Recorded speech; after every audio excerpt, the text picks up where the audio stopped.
Welcome, Chase Myska, to the Partially Cooked podcast. Welcome, Chase. Thank you so much for doing this via satellite from Fort Smith. Yeah, thanks for having me. I'm here. Yes, thanks for doing it, man. Yeah, we're excited to have you. We're trying to get all you funny motherfuckers up there in Fort Smith down here. Absolutely. Yeah, we got a good group. Yeah. We got a solid group. Got a good crew. You run one of the best and most, one of the funniest and best paying shows in the River Valley, if not like the region. So it's always excellent to have you.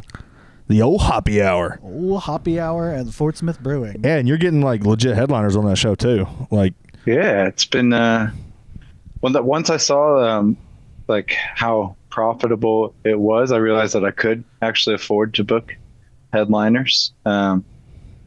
And although I do still want to give opportunities to local comics and regional comics, occasionally I also want to make connections with some bigger names that are nationally traveling.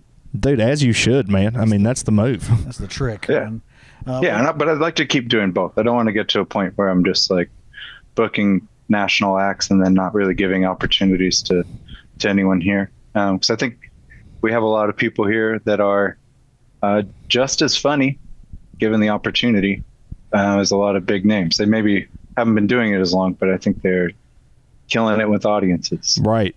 So I always see with some of these, it's not always, but pretty often you see these shows, you know, they go from local names and then they start booking regional and they start booking like the Rob Schneiders and the Matt Rifes, and then they, you know, get too big for their britches and they forget all about us younger guys. These original boys and girls that help them move the furniture at the beginning of their existence. You know? Yeah, for some reason they only book the people that make them a whole lot of money. It's crazy. Like, it's fucked up. I don't get it. I just don't get it. Yeah, I don't either. Well, if you're not familiar with the show, anyone listening in, or if this is your first time listening in, what we do with the Partially Cooked podcast, we interview comedians, usually local, regional. Get to know them, ask them some questions, and then once a month at the Joint Comedy Theater in North Little Rock, we do a live roast battle, and comics can use these podcasts as fodder for their jokes. And so thank you again for joining us. It's good to see you, man. To get us started here, what do you do for a living, Chase? I am a construction administrator for an architect firm. So once drawings are finished and they go out to bid and the construction team is working on them, I'm like the liaison between the architect firm, all of the engineers, and the owner. You may have the fix shit. Most adult job out of anybody we've had on here so far. Yeah, I'm trying to think. I'm probably the only one without a college degree, too. So. Wow. JJ was a lawyer, but he wasn't a lawyer while he was on the show. He had gotten fired. Yeah, all right. He was in between. So wasn't practicing. Still lives with his parents, so let's calm down. We'll get him back on soon too. Don't worry. Yeah. Fucking love JJ.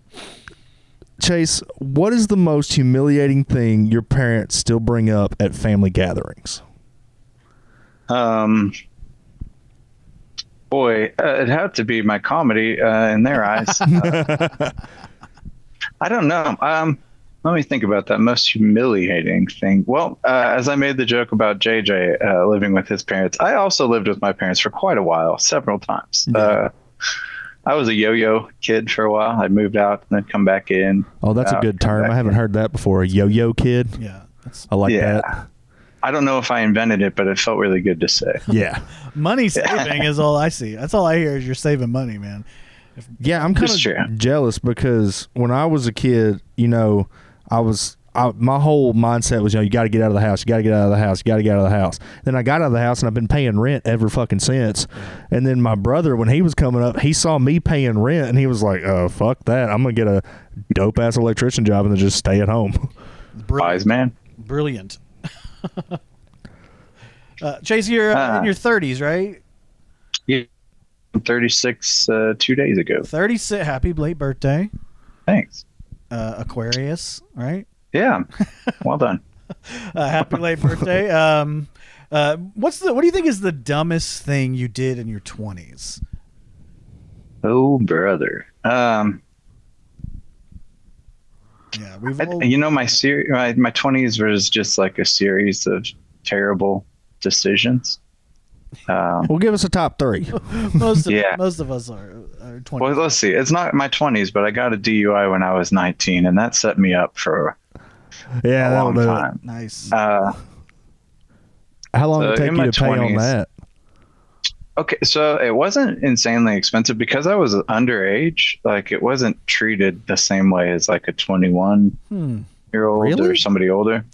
Yeah, it was. I mean, it was a couple grand, but that was like for the classes and everything. From what I've heard from other people, like it's far worse for them. Like, I didn't have the ability to put the breathalyzer in my car. Do all of those things, which is an insane added expense, and I think you have to pay monthly for that. That wasn't how much do you have to pay for that, Seth? It's $89 a month, a $25 maintenance fee per month too, and then to get it installed, it can be between $150 to $500. Just depends on where you go, and then to get it removed, it can be another $150 to $500. Jesus Christ! Yeah, so they just revoked my license, and here's the thing about it is they were like, "Hey, you were irresponsible once, and to teach you to be more responsible, we're going to make sure that everybody else has to take care of you and that you are unable to take care of yourself." That's how it works, man. So instead, I just drove illegally for 6 months. That's what most people I still had to go to work. I mean, that's what I had to do. It's not like I was going to get a ride to work every day. Right. So Uber wasn't really there back then? No, not in Poto, Oklahoma. I don't have an Uber. I don't think they have Uber still to this day. What is a talent you were convinced you had that turned out to be a complete delusion? So far, none. I'm just incredibly talented. Not a delusion at all. If I'm not good at it, I'll just say I'm not good at it, and I'll never do it again. That's fair. Yeah. That's fair. It's that ADHD kicking in. Yeah. Yeah. I'm either the best at it or I don't do it. I try to, like, if I find something that I really like, I usually suck at it at first, but then I will like not quit trying it until I get good at it. And once I feel like I'm really good at it, then I can put that on a shelf and move on to something else. That's how it should be done. That's what work ethic is called. I don't have that. I'm like you. I usually quit. It's like if I don't like a video game in the first 5 minutes, I'm done, dude. I don't know, like it's the worst. It's like I'm not. Speaking of which, have you guys played Hogwarts Legacy? Oh yes. Okay, I just started playing it yesterday. Okay. And I am fully addicted. What school? Like this game. What house are you? Ravenclaw. Okay. Have you got to the what's it called, the Room of Requirement yet? So I just started playing it yesterday. Okay. And I still have a job, so no, I haven't done that. Okay. But that's fair enough. But I have, I've started I won't spoil it for you, but that's my favorite part of that game. Killed some goblins. That's about all I've done so far. Hell yeah. Got a lot of sheets that I've revealed. Ravenclaw, did you let the game choose it for you? Or did you take one of those like personality tests? I just answered the questions, and then it was like, you're in Ravenclaw. And then it asked me if I wanted to switch. And I was like, no, I guess I'm in Ravenclaw. Nice. That's a good house. From what I understand, you can play the game with different like you can redo the game and do it with different houses. Yeah, there's different missions for different houses. I think with Ravenclaw, there's a dragon battle, or you have to go to Azkaban with Ravenclaw. Hell yeah! Okay, I'm stoked for that. So it's pretty. Yeah, there's every house has its own unique missions. It's very cool. The game is amazing, and they're about to make an HBO series based on it, and they're about to make the sequel to it coming out in like 2026. Make an HBO series based off of the video game? Mm-hmm. Yeah. Oh, cool. I didn't know that. It's going to be cool. I'm excited about it. Rather than remaking Harry Potter with probably all people of color, which is fine. Do it. Let's make it happen. But no one asked. I did notice that in the game. Whoever was developing was like, we should probably fix that, right? Yes.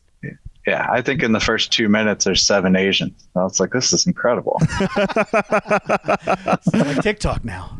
Excellent. Hell yeah. Is this Harry Potter or Red Note? Yeah. Chase, we ask every comic that comes on this question. What is your most bigoted opinion? Oh boy. Well, while we're on the topic, Of Asians. no, I saw 7 Asians in Harry Potter. I have a kind of mixed feelings about DEI. Okay. Like, okay, when I book a comedy show, I book people that I think are funny, and that's it. I don't go out of my way and go like, boy, I really need a gay Asian to be on this show. Otherwise, I haven't fit some form of a box. Right. I am all for inclusion. I would never not book somebody based on that. You know what I mean? But I definitely don't go through my lineups and go like, gotta have a woman, gotta have a man. You know what I mean? Yeah, that's why your shows are good. I'd like to think so. Yeah. I mean, that's the way everything should be. It should be based off of who can do the job the best. Don't matter what they look like, where they come from, who they fuck. Like, who does the job the best? That's who you should book. Yeah. Whether you're booking comedy or you're trying to hire somebody to work for your business or anything. Like, the only 2 other things that play into that is I try to book people who are new to comedy that I see like have only been doing a couple open mics, so I can get them on a show only doing a few minutes, and get all of their friends who are still supporting them in to come in and buy tickets. That's really cool, because not everybody does that. And that, like, as a producer, like, I know what it's like to have somebody go up on your show and you're like, fuck, they're new. Like, they may come up here and just bomb and like create a hole in the show. And yeah, you're right. It's totally okay. And it's really cool. Put them at the front. You give them a spot. That way they can work on it and get better. Because that's how you make all the comics around you better, is to put them in those spots.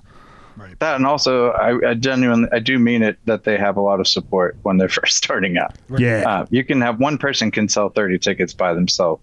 Absolutely. If they're new to comp. Yep. And then that justifies the amount you're paying them, because one problem you might run into is you're spoiling the fuck out of these comics that are my first show that I got paid $15 a minute, you know. Like, it's amazing. That's true. It's great though. I mean, I do let them know, like, do not expect this everywhere. Like, don't expect this at other shows. But also, like, it really whets their appetite for it. Like, it's like, man, you're setting them up for addiction in such a great way. Yeah. To be addicted to this thing we call stand-up. The only other thing that comes into play when I'm booking is availability of schedules. Right. Yeah, I mean, naturally, that makes sense. You know what I mean? But that's it. I'm not trying to book based on anything else. Yeah. What do you think? What would you attribute? How do I want to ask this question? What would you say best helped you when you started that happy hour show to get into where it is now? Like, what's the one piece of advice you would have to say? There's a comic out there that they live in Podunk, Missouri, and they want to get a show going in their town. Like, how do you go from not an idea, but like, how do you go from the first show, nobody really knows about it, like, and then turn it into what you've done at happy hour? So, boy, are there a lot of things. One, the venue has to be right. I picked a venue that has a back room. Mm-hmm. So it has a space dedicated to comedy, which allows for the shows to be somewhat intimate. You don't have a bar that's in the space, so you don't have people talking. It allows for that. The lighting is really good in there. The deal that I made with the venue gives me 100% of the door, which allows me to pay the comics a fair rate. And the venue helps because they have customers coming in. And like, that was the agreement that we had. It honestly started because he didn't want to pay us to do comedy, because he was like, it's a huge risk for me to pay you guys, right, and nobody comes, and now I'm out money. Right. Which I think is very fair. Absolutely. But it's now turned into like, we're helping his business by having people there. But the way that I think it's gotten to where it is one, consistency. Do it every month. Make sure the comics are good every month. Change it up. So make sure that if you have returned people, they're not seeing the same show. I got to the point now where I don't have the same comic on, usually for about a year. Yeah. Try to do that. Some comics, occasionally 2 times a year, but other than myself hosting it. And then every show, find something to improve. Like there's going to be something that went wrong or didn't go the way you'd like, and fix it. Like if you have complaints from people, listen to them. That they're not always right, and like you need to fix or change something. Sometimes people have too high of expectations or are too needy. Yeah. But for the most part, if there's a complaint there, maybe there's a better way to address it so that they don't feel upset about the situation. Like you don't have to fix it, but maybe there's a better way it could be explained to where they understand it.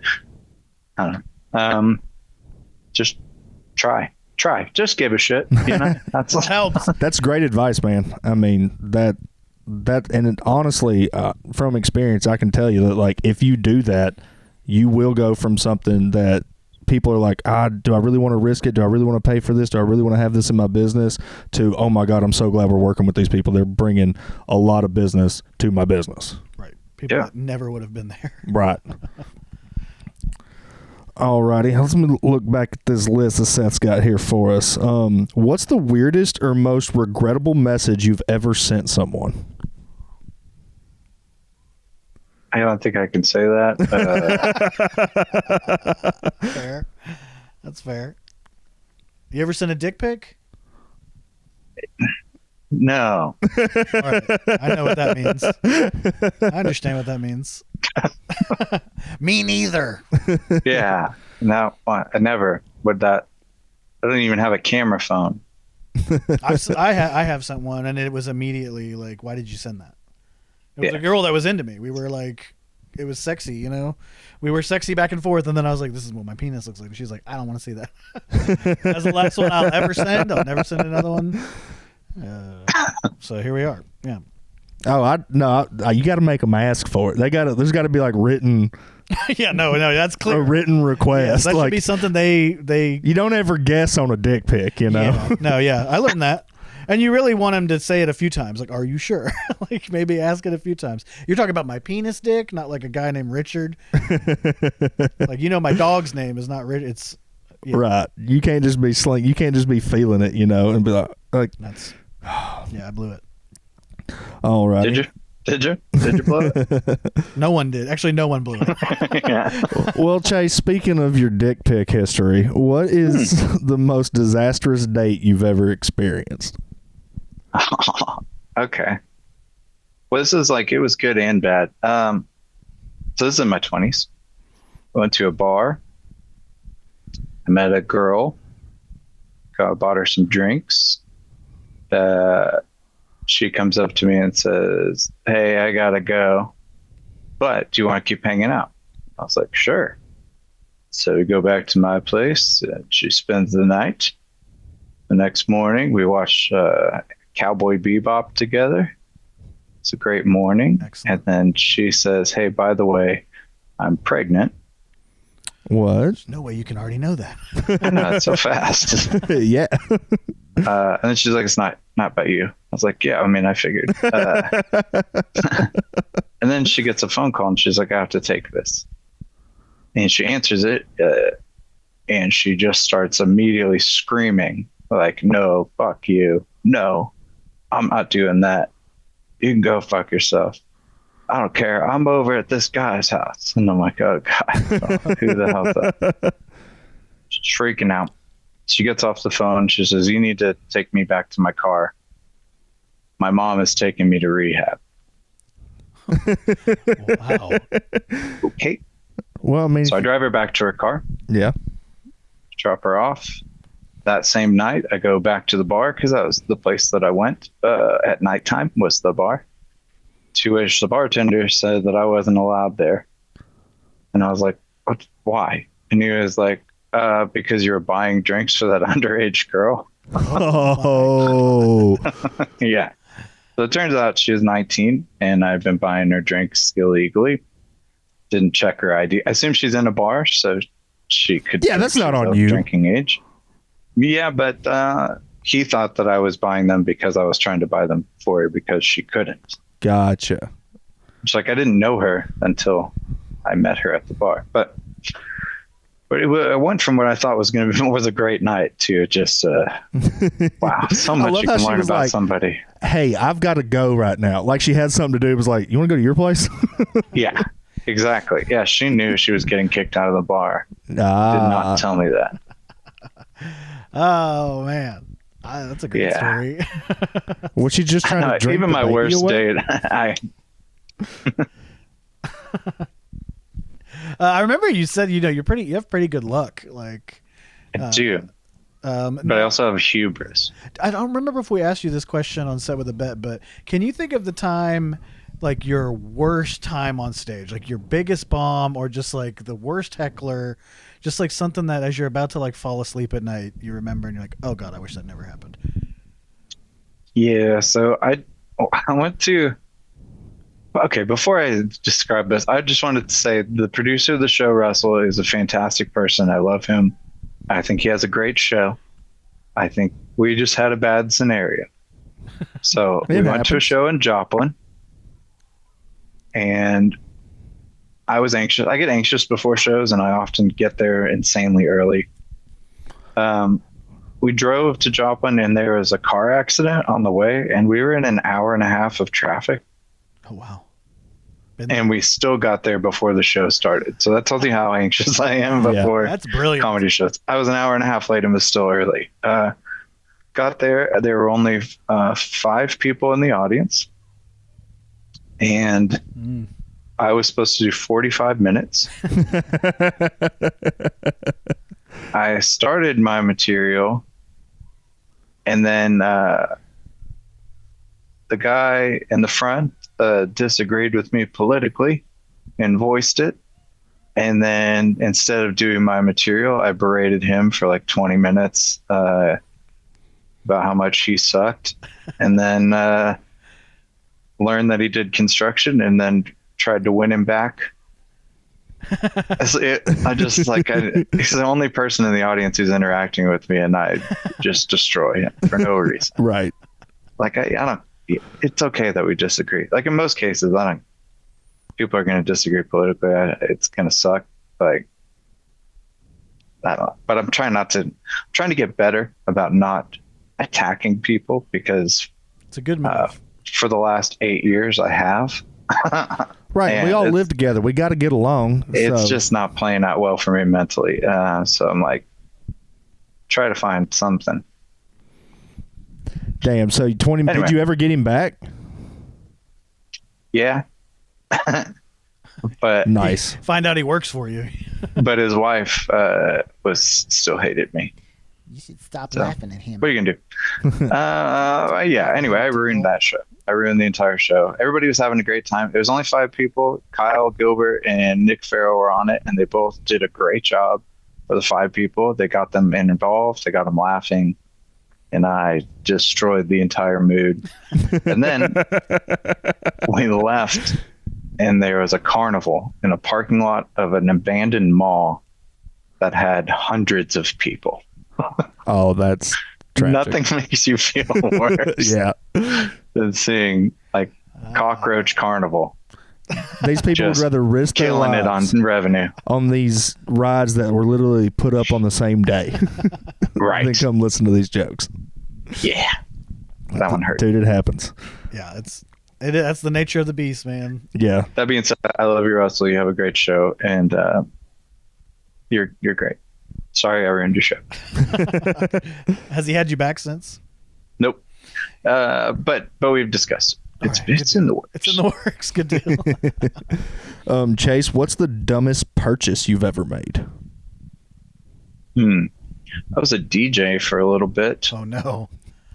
And in order to be a DJ, I bought a MacBook Pro and an APC 40, which is like an Ableton like launch pad that you use. You press buttons. Yeah. Thought that would be cool. Then I spilled beer on it and killed my laptop while DJing. Oh no. Yeah. DJ Fig. That was in my 20s. That was a great decision. I used student loans to pay for that. Excellent work. As intended, I think. You know? Yeah. I also bought I've had a lot of dreams of doing music stuff, but I've never put the effort into doing it. So DJing was before stand-up? Oh, yeah. Okay. All right. I see a lot of people doing the reverse. Like A lot, especially like famous stand-up comics. They'll like start DJing out of nowhere. Really? Who DJs? Tom Segura.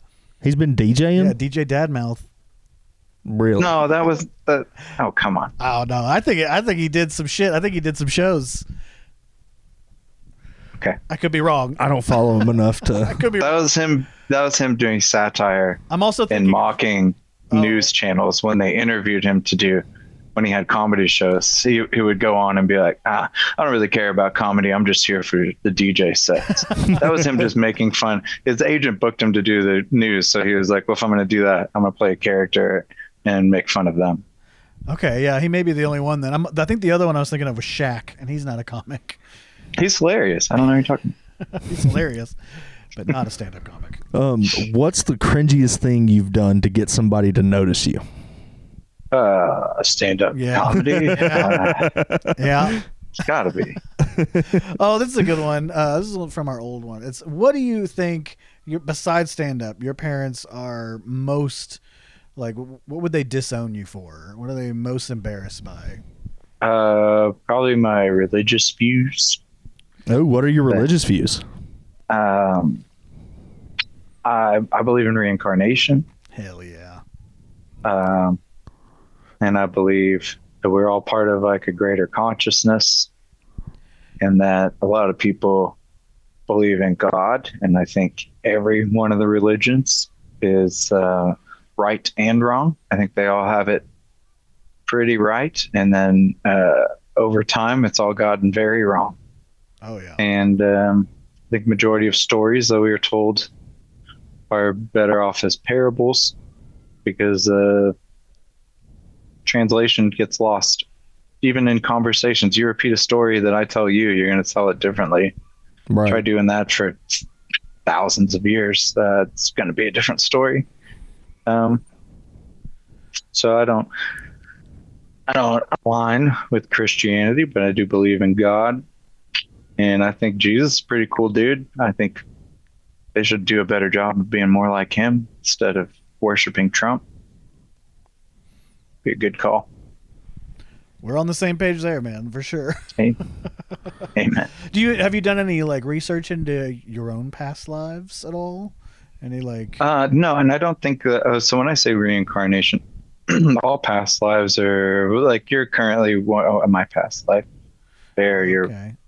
My past life. We're all experiencing the same things simultaneously. Like, we are all God. Oh, right. We've all got unique experiences that we're experiencing. So I don't think there's any one particular past life. I think there's maybe. I think we like to believe that time is linear in that way because we experience it linear, but I don't think that's how consciousness. How much DMT have you done?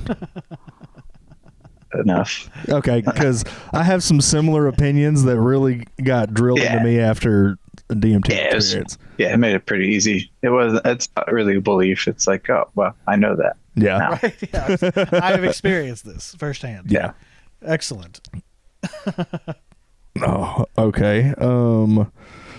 What's the worst job you've ever been fired from and why? The worst job I've ever been fired from was I worked at this restaurant. It was a little sandwich shop. So I worked at a call center, which that job sucked too. But the job was from like 3 to midnight at the call center. And I found I could work lunches at this little sandwich shop. So I worked at the sandwich shop working lunches, and I would just serve sandwiches to old ladies like I don't know. It's like the same customers every single day. So you like get to know them. They're not like there's no new people. You know what I mean? It felt like at a cafeteria. It felt like a nursing home cafeteria, but they were able to drive for some reason. And I just served them every day. Well, Wednesdays were free cake day. And free cake day? I'm not a very good server. You get a free slice of cake with your lunch. Fuck, and awesome. I'm not a very good server. I'm good with people. I'm a good people person, and I can talk to people. But as far as like remembering orders or remembering to ask them, do you want your free cake today? I'm going to fail at that. So I just assume everybody wants their free cake, and I give them their free cake. And one lady didn't eat it. So instead of throwing it away, I went to the back and I ate her free slice of cake. To which the owner told me, like, hey, you can't do that. Don't be eating cake in here. And I was like, all right, sure. So I know I'm not supposed to do that. Working there for a minute, she asked me my opinion of the Bible, and instead of telling her I love it, I told her what my honest beliefs. The next day, she found a reason to fire me. Next day was free cake day. She says, $10 is missing from the till. Did you take it? And I was like, no, I did not take the $10. And she said, well, I'm going to look on the cameras. If you have anything you need to tell me, you need to tell me now. And I said, if you look on the cameras, you're going to see that I ate another piece of cake that should have been thrown away. And I'm going to tell you that, but it was going to get thrown away. And I ate it. After work, she fired me and told me that I could not be trusted. Couldn't be trusted. I mean, mind you, who can be trusted around cake that you're throwing away? Like, what? Mind you, there's still somebody there who stole $10. She's keeping them employed. Yeah. And she went on the cameras for sure. And she had to have found them and probably felt like an idiot for getting rid of the guy who ate the cake that was getting thrown away. Actually, I know, knowing in her mind, she felt like she was a warrior for God, and she saved the world by not employing me. Because that's what the Bible says, is that you don't help anybody that doesn't believe in God. That's exactly right. Yeah, shut your door to them. Okay. I got fired from a printmaking place because I said "God damn." Before I got to work the next day, he stopped me at the door. He's like, "Listen, heard you say the GD yesterday. Got no place here for that." I was like, "Okay, all right." I was spending 10 hours a day folding T-shirts anyway, so I was ready to kill myself. So that's insane. He saved my life to fire you over that. Yeah. Yeah. I was like, man, this place fucking sucks. It's like, you get in here and fold T-shirts for 10 hours. You'll say goddamn too. Yeah, man. Yeah. This is wild. It's kind of wild. Yeah, it is really weird the way that I don't want you to just dig into religion, but it is really weird the way that they have expectations of the entire world needs to follow their rules of religion. Right. It's kind of weird. If you have a religion, that's your religion, and that's about how you believe things, and that's should be how you dictate your own life and decisions. And it's weird to push those expectations onto those who don't agree with you, and then be like, you don't get to have a job anymore. That's nuts. That is nuts. Yeah, especially you shouldn't be able to take somebody's livelihood because they disagree with you. To be honest, I mean, Seth, I think you can agree, we're both in better places now than where we were working for them. So everything happens for a reason. Right. But absolutely. Yeah. What is the most trivial hill you'll absolutely die on? Oh man, you got to give me a second to think about that one, because I'm sure that I have something that's just a deep question. Nonsense, but I fully believe it. I don't know. What are some examples of yours, and that might kind of kickstart me into thinking of mine? A trivial hill that I'll die on. Yeah, not so easy, is it? I'll say for me, mayonnaise is the best condiment. Okay. Most lucrative. I mean, that's not trivial. That's fact. I think most truckers are assholes. Okay. That's more closer to my bigoted opinion. Yeah, but yeah, you got yeah. I don't like truckers. And yeah, I know they're the backbone of America, okay? They transport our goods all over the country. They do a wonderful service for our society. Yes, I get that. But when they drive side by motherfucking side for 30 miles down the goddamn highway, you're a piece of fucking shit. One of you can slow down. I'm not saying both of your motors may have governors on them and you can't go no faster, but one of you fuckers can slow down and let this whole 30-mile line of cars around you. Right. Okay, I did think of one, and I don't know if people agree with me on this, but I hate when movies start out with a paragraph of information. Yeah. Yeah. like Star Wars. That's just the history. Watch your words, Persian. Yes, I don't like if it's that important to the story, then make it a part of the story. Why do I have to read it? It's a movie. Like make it part of the movie, film it. It's a nightmare. And there are a lot of movies that do that. I don't get it. Like in the movie Up, they were able to tell us this entire scene of these children growing up, getting married, not having kids, getting sick, having plans of an adventure, and dying, and then him left, all within the first 10 minutes without a single word. George Lucas could do better. That's my tribute. I'll die on. Okay. Reminds me of like recipes that have a book before you get to the recipe. Oh God, stop. yeah. That's gotta stop. Oh, when you go online to like look up how to make this, and then it's like, well, my great grandmother came over from Italy, and when she got here, she married Daryl, and Daryl took her to the market, and it's like, bitch, I don't give a fuck. How do I make the pasta? Scroll, scroll, and then it's I'm agreeing with you. I've read recipes that I've sent to my wife, but I don't often cook. I'll be honest. She hears me mention recipes, she's gonna laugh at me. I definitely don't cook. I make popcorn. Pretty good at that. Nice. Do you cook at the house? Oh yeah. Yeah, I'm the one that cooks around here too. I love cooking. Nice. But I don't know. Her and I are on like the same level skill wise. Chase, if you were put on a show like Master Chef comedy, what would be the dish you try to produce for them? Like, what's your go-to? Gonna please ribeye. Make a ribeye with some mashed taters and canned green beans. Any special method for the ribeye? Do you sear it first and cook in the oven? What do you got? I just like it straight up on a flat cooktop. So whether it be a cast iron or on like what's that grill we got? We just got this grill. It's like a flat. Like a griddle? Yeah, it's like a griddle, but it's like large cast iron. Nice. What would you cook, Seth? Why can't I think of the name of it? Don't worry, I got Google right here. I think I'd do biscuits and gravy. Biscuits and gravy? Homemade biscuits? Yeah, I have... No, actually, I would get frozen Cisco biscuits, the ones you get at a restaurant, because I've tried homemade biscuits, and I've had homemade biscuits across all the South, and to me, man, they're just as good, just as fluffy as these like frozen biscuits you heat up in the oven. And most restaurants use those anyway. What? Most restaurants don't even make biscuits in house. Homemade biscuits are way better than anything you can get frozen. I don't know. I disagree. Oh. It's the gravy that does the talking anyway. Blackstone. It's called a Blackstone. Blackstone. Gotcha. Yeah. Just a big ass.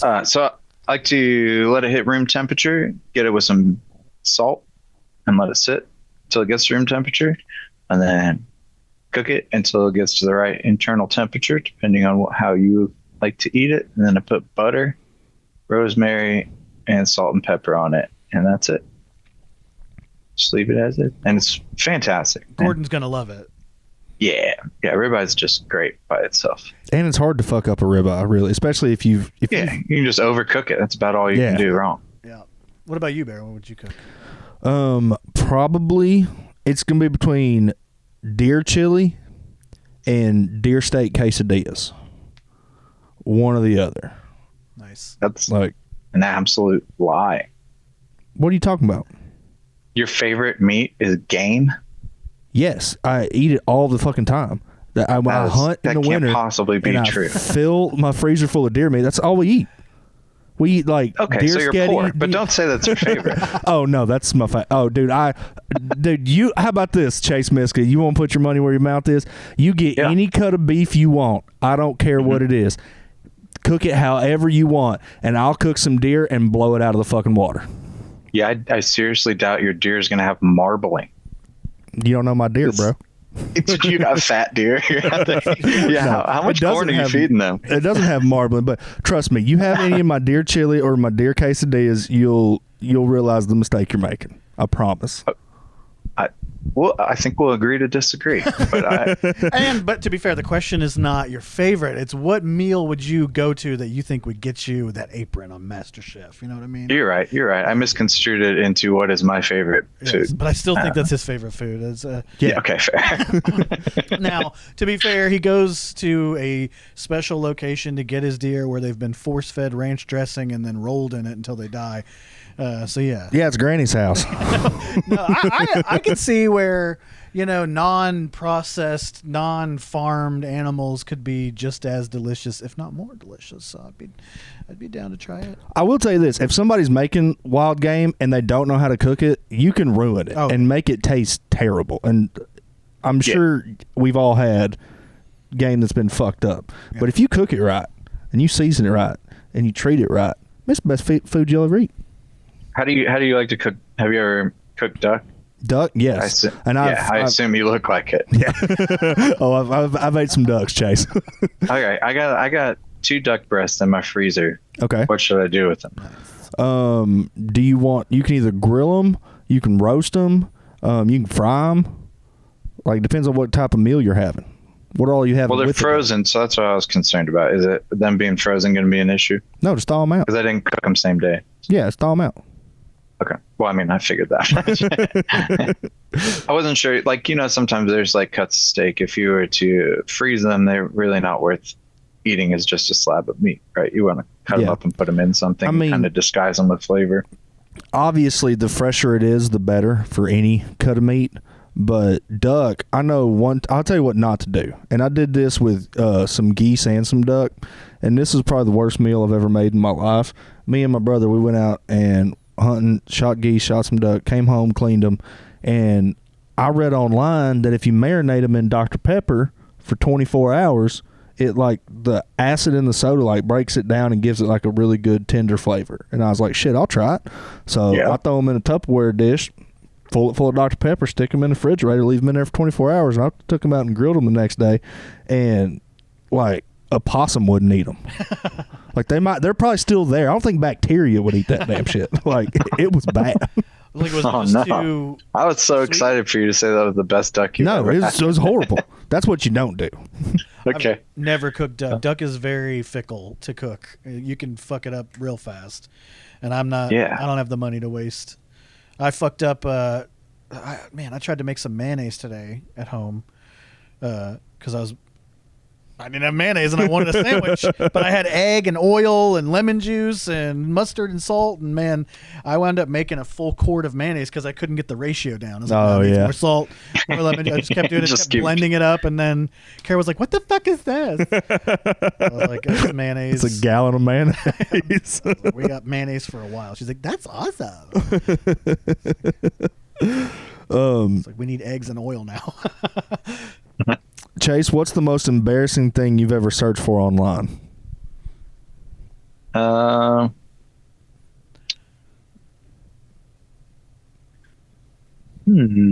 see my recent searches. Barbecue sauce on titties. Well, yeah. I mean, obviously, when I was younger, I didn't know what incognito mode was. So right. I definitely asked some stupid things to the internet. Today, I asked, is it possible to get federal grants for comedy? And yes, it is. Is it really? And yes, it is. Yeah, there's probably 6 or 7 of them a year in Arkansas. Yeah, we missed the deadline. JJ Molinaro got one in 2023. Well, so that one was like a kind of a one-time thing so that one they do 6 grants and they're all related to art, but they change every year. They have different criteria that you have to meet. I think this year it's wood carving, spoken poetry, some other stuff. Last year was glass blowing and performing arts. Oh, so they don't give it the year before they did stand up. Okay. The year before they did stand up. So that was probably 2 years ago. Yeah, and it couldn't go to anybody more deserving than the guy who has his parents pay for everything. I'm sure he used it well. Oh, that's so funny. What if your exes wrote a 1-star review of you? What would it say? asshole. Yeah. I'm a mirror of energy. And if you come to me in a great mood and happy, I'll meet you with that same energy. But if you come at me with an attitude, boy, will I send it right back. And I'm a one-upper, so it's not going to be fun. Your whole personality is very calm and like dry. I would hate to argue with you. You would. Yeah, I keep that mentality for the most part. Like you would just be like, yeah, I bet you think that way. That makes sense that you think that way because it's fucking dumb. And then like, I would just like start seeing red, dude. Yeah. It can be pretty brutal. I definitely know how to say things to hurt people, which is not a great skill to have. Well, for a roast battle though. Yeah. And for comedy, True. Like keep. Well, and my goal I will say for the roast battle, my goal is not to hurt them. It's to write good jokes. But also, if it hurts them, that's their problem. Yeah, sometimes the two coincide, Sometimes it hurts exactly. and it's the best joke. I feel like the best roasts are the ones that hurt, but like it's like not like a bullying hurt, but it's like damn, you got me. Like I know that was true. Like it's undeniably true, and sometimes realization that the comic has never had about themselves. Like that's really nice. Something they didn't even know about themselves. No. Like, oh, okay, I forgot. Yeah, I gotta say, I am insanely excited for this roast battle. I have been writing. So I know I've been telling you how much I've been writing because I'm that excited about it. Fuck yeah, man! We're excited to have you. Dude, I have love to hear that. Yeah, 40 something. I don't know how it works, but like for each joke, I have like 2 or 3 punchlines. Wow. Nice. But they're all like this, you know what I mean? They're based on like topics. Yeah. So like this topic, I have a few punchlines for. This topic, I have a few. The people that do the best are always the best prepared, and it's usually, of course, the funniest. But like sometimes, like the funniest people run out of jokes. They forgot to write enough, or they have some mishap with their copy and paste on their notes, and they just like they're left printing them out on paper. Yeah, that's the way to do it. Yeah. That's how I do mine too. All right, and the last question we have on here. No, we got 2 more. Okay. What's a conspiracy theory you low-key believe just for fun? I believe that there is an ancient civilization that had technology. Maybe not the same type of technology we had, but surpassed ours in some ways. Hell yeah, this guy. I think there's some weird technology with like vibrations and anti-gravity things. Fuck yeah, dude. Ancient. Tell her 5 minutes. Yeah. I feel like, especially with like some of the stones that they have, like some of the stone work there's one in South America, I believe it's in Peru, where it looks like the stones have been melted into each other. Oh yeah. And it would take like some insane, like I think it's like 2,500 degrees Celsius to do that. It's like, how did they do this and form it? I looked into that. I don't know. Are those rocks granite? I don't know. Because if I know they're formed like perfectly, like the way that they're like you can't put a razor blade between them. Yeah, which had to have been done, I assume, with some form of water and erosion while sanding it or something. The ones I'm blown away by is the granite work in Egypt, because granite is like the only thing we know currently that cuts granite is diamonds, right? And they are quarrying it and building entire pyramids out of it. Is it also granite that's in the are you familiar with the temple at Baalbek? I'm not. There's like a stone there that I think it's 900 tons. And my God. I believe that's correct. I believe y'all have to double check that number. That number may be high, but I think it's 900 tons. I'd rather believe it's 900 pounds than the truth. Yeah. But anyway, it's at allegedly a Roman site, but this is like the foundation, and the Roman stuff is all built on top of it. And so the theory is that the Romans came and built on something that was much earlier. But this thing is like 100 tons. Is it 100 tons? Stones at the temple of Jupiter Baalbek in Lebanon range in weight from 100 tons to over 1,200 tons. 1,200. There, yeah. Yeah, like so that's they're even bigger. Yeah, they're fucking huge, dude. The stones are so large and precisely placed that it's difficult to fit paper between them. And also the biggest one that we've moved with modern technology, I believe, is like, I think we moved one that was 300 tons, but it took like a special truck, and we had to like go down like a certain highway. Like, no, ain't no way no F1. Fuck you, Seth. 2,400,000 pounds. Damn. Jesus Christ. That's like almost as big as your mom. What is that?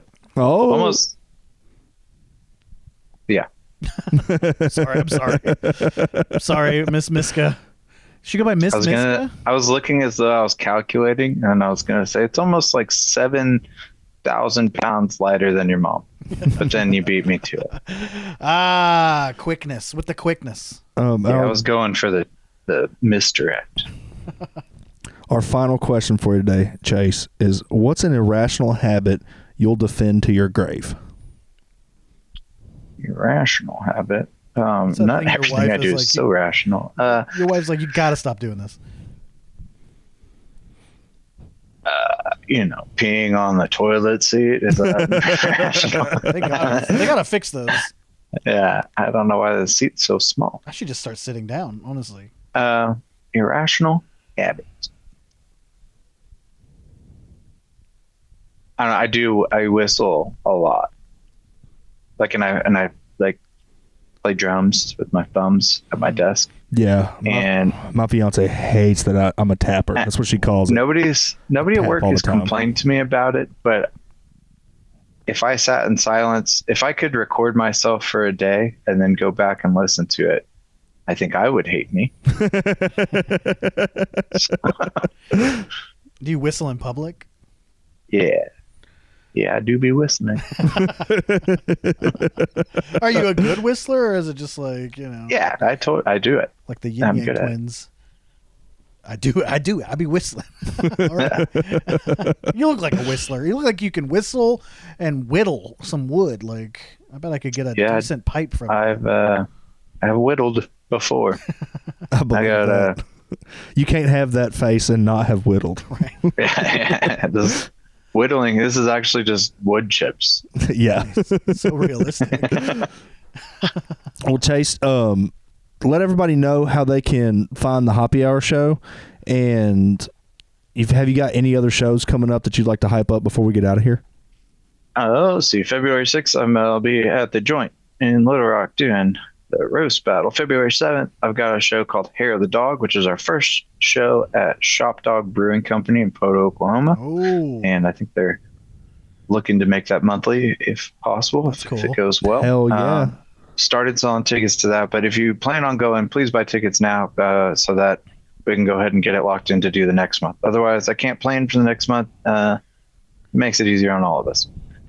March 1st, I have Sam Miller coming to the Happy Hour show, which is freaking awesome. Dude's great. I'll be at the Grove for Valentine's Day weekend, so that'll be a good time. Are you featuring? And the Happy Hour show is you can find it on River Valley Comics on Facebook. That's pretty much where we post all of our stuff. I did see Bair with Blake's episode, and know that I was only trying to make a joke that Blake doesn't do comedy anymore. And then I thought it'd be funny to be like, but I'll also book somebody else in the same sentence. That was really funny. But instead, that came off as business, and so for that reason, I thought it was funny. Kidding. Yeah, I was just making a joke. I'm not going to book you. Fuck you! Got me again. It's like a D's nuts joke. I always walk right into it. Yeah, me too, man. Yeah, River Valley Comics on Facebook. We got a ton of stuff. Also, and I'm not the only one producing there. Kyle produces shows. EJ produces shows. Sam produces shows. So there's a lot of good stuff happening all around River Valley. and it's us. It's all us. Nice. You guys Fuck are doing yeah. phenomenal. So keep it up. I know Thank Fort you. Smith they love comedy. When they come out, they are there for it. They are desperate for it. So keep that shit going, man. Keep that train sailing. Thank you. Well, thank you so much, Chase. I hope you enjoy the rest of your night, and we'll see you February 6th. Thank you. You have a good night too. Yep. love Have a good you one. guys. Take Peace. it easy, man.